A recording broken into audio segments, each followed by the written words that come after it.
Tout comme le chef de l'État, l'opposition est-elle dans la dynamique de dialoguer? Cette question a été abordée au cours de l'émission Décryptage ' de la chaîne de télévision E-Télé hier dimanche 18 avril 2021. Pour le consultant politique et expert électoral, Agapit Napoléon Maforican, cette classe politique qui a incité à l'insurrection populaire lors de la présidentielle du 11 avril 2021, n'est pas dans une logique de réconciliation. Lire des extraits de son analyse et ce qu'il pense de l'importance du taux de participation. De 1960 à nos jours, les élections en République du Bénin ont toujours été à crise, parce que les acteurs politiques de l'opposition n'acceptent pas les règles du jeu. Ce qui s'est passé en 2019 est illustratif de ce fait. Alors qu'unanimement la classe politique a adhéré au projet de réforme politique du président Patrice Talon, il s'est fait que, lors de leur mise en œuvre, certains ont opté pour la contestation systématique des nouvelles règles qui doivent régir les élections. Cela, pensant que les mêmes causes allaient produire les mêmes effets. C'est-à-dire faire chanter le pouvoir en place. Mais, c'était sans compter avec le régime du nouveau départ qui a décidé de changer de paradigme. Conséquence, ces formations politiques qui se sont mises en marge des règles du jeu se sont retrouvées à out du processus électoral pour les législatives. Pour la présidentielle du 11 avril 2021, ces mêmes acteurs de l'opposition sont revenus à la charge en contestant, cette fois-ci, le système du parrainage. Ayant donc présenté des candidatures sans, au préalable, recueillir le moindre parrainage, ils ont clairement affiché leur réelle motivation, celle de perturber le processus électoral.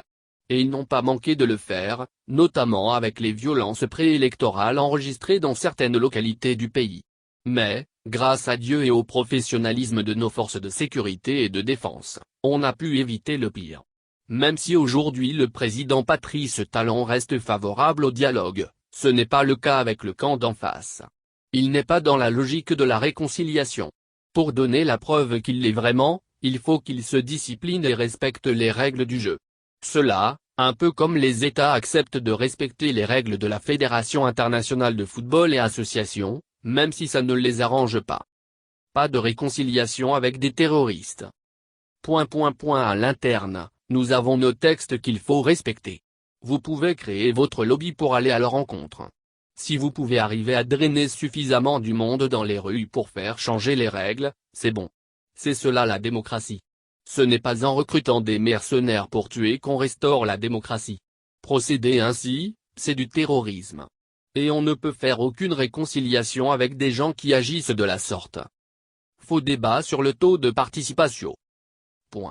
Depuis les législatives de 2019, le taux de participation semble focaliser les attentions. Il semble être plus la préoccupation de l'élite que celle du bas peuple. Ce dernier n'en a que faire. Il est ondoyant et gère ses intérêts au gré du temps et de son humeur.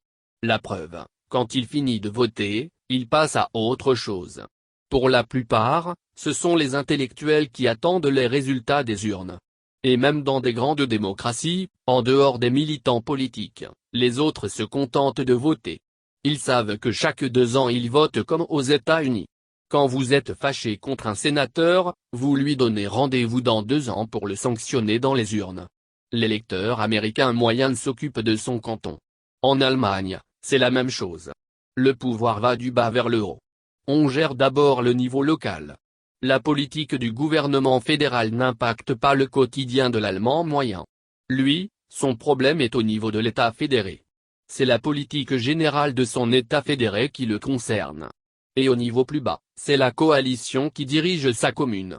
Ceux qui votent pour le Parlement allemand tous les 4 ans, ce sont les gens d'un certain niveau. Ce sont ceux qui veulent que la voix de l'Allemagne change à l'extérieur. Mais l'Allemand lambda, ce n'est pas son souci. En France, le pouvoir est plutôt centralisé. L'impact de la vie locale provient du haut. Et donc, pour les élections nationales, les gens sortent massivement.